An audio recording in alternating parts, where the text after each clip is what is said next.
उनका भी स्वागत करते हैं। अमोल, शुक्रिया आपका इतना स्वदेश को समय देने के लिए। गणेश चतुर्थी की आपको ढेरों शुभकामनाएं। बताएं इस वक्त कौन से स्टॉक्स हैं आपके फोकस रेडार पर, क्योंकि बाजार ने तो इंपॉर्टेंट लेवल्स टुवर्ड्स डाउनसाइड तोड़ दिए हैं।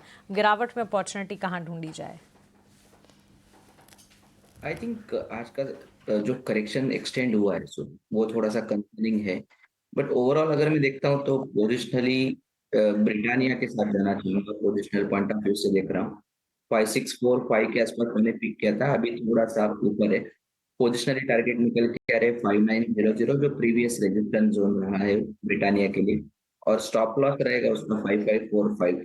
तो दूसरा एक मैं मोमेंटम फेस करना चाहूंगा जो नाइका के साथ जाना चाह रहा हूँ पोजिशनल पॉइंट ऑफ व्यू से। 229 के आसपास से पोजिशनली टारगेट निकल के आ रहे 245 के, और स्टॉप लॉस रहेगा 223 का। एक तो ये करेक्शन इतना कंट्रीब्यूट हो नहीं रहा है, दूसरे ब्रेकआउट टेक्सचर के बाद स्टॉक में एक बुलिश सेटअप जो है वो कंटिन्यू रहा है। मुझे लगता है अगर यही सेटअप कंटिन्यू रहेगा तो नाइका में जो बुलिश मोमेंटम है वो कहीं ना कहीं और एक्सटेंड होते हुए हम देख सकते हैं।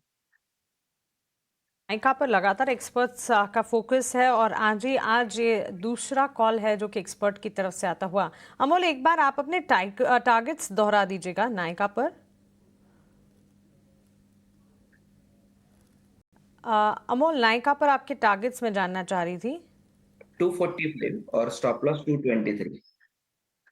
तो 243 तक के टारगेट्स तो नजर आ सकते हैं और नाइका के स्टॉक पर नजर रखें, लेकिन इसी के साथ डिविडेंड फ्रेंडली प्ले वेदांता पर भी नजर होनी चाहिए। पिछले हफ्ते फोकस रेडार पर था ये स्टॉक। तेजस, एक टेक आपसे जानना चाहूंगी, आज कमजोरी है स्टॉक में, क्या एंट्री अपॉर्चुनिटी ढूंढी जाए या फिर न्यूज फ्लोज वगैरह आ चुके हैं तो एक बार इसे वॉच लिस्ट में रखना है फिलहाल? वेदांता। देखिए, वेदांता की बात करें तो आज एक गैप डाउन ओपन हुआ है क्योंकि एक्स डिविडेंड हुआ है। स्टॉक स्टॉक का जो सपोर्ट है वो करीबन 420-22 के करीबन है, तो वहां पे एक अच्छा अपॉर्चुनिटी रहेगा बाय करने के लिए। करंट भाव पे मुझे लग रहा है थोड़ी सी और गिरावट हो सकती है। सो 422 will be a good entry point with stop loss below 400। यहाँ पे जो है चौतरफा बिकवाली देखने मिल रही है और कुछ खास जो है मोमेंटम नहीं आ रहा है। गौरव, आपसे मैं आईटी सेगमेंट पे जो है सवाल लेना चाहता हूँ। थोड़ी सी गिरावट ज़रूर आई है, लेकिन जो ट्रेंड थी कल की वो एक अच्छी मोमेंटम देखने मिली थी, जहाँ पे शॉर्ट कवरिंग जो है मूव देखने मिल रहा था। गौरव, एक बार आईटी सेगमेंट में बताएं। देखिए, एक रिकवरी भी अटेम्प्ट आ रही है, कुछ खास बड़ा गिरावट नहीं आया आईटी इंडेक्स में। रिकवरी अटेम्प्ट आती है तो one of the first sectors होगा जहाँ पे हरे निशान में भी आ सकता है।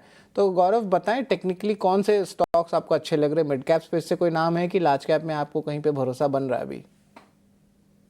सर्टेनली यहाँ पे आईटी जिस तरीके की रेजिलियंस दिखा रहा है और जिस तरीके से एक स्ट्रांगली बाजार को होल्ड कर रहा है, स्पेशली जबकि हमारा मार्केट 200 अंकों से ज्यादा गिरा हुआ है, उस केस के अंदर आई थिंक ये काफी अच्छा अपनी तरफ से स्ट्रांग पोस्ट है। मुझे दो शेयर आईटी के अंदर इस समय खासे पसंद आ रहे हैं। दोनों ही मिड कैप आईटी के स्टॉक्स हैं। फर्स्टली कोफोर्ज करंटली 1765-70 के अराउंड ट्रेड कर रहा है। बहुत अच्छे लेवल से बाउंस दिया है ये स्टॉक के अंदर। आई थिंक 1700 का एक छोटा स्टॉप लॉस लगा के यहाँ से 1850 टू 1900 तक का एक हमें रिकवरी बेस यहाँ पे मूव देखने को मिल सकता है। दूसरा शेयर जो अभी खासी मेरी लिस्ट पे है, दैट इज एम्फोसिस।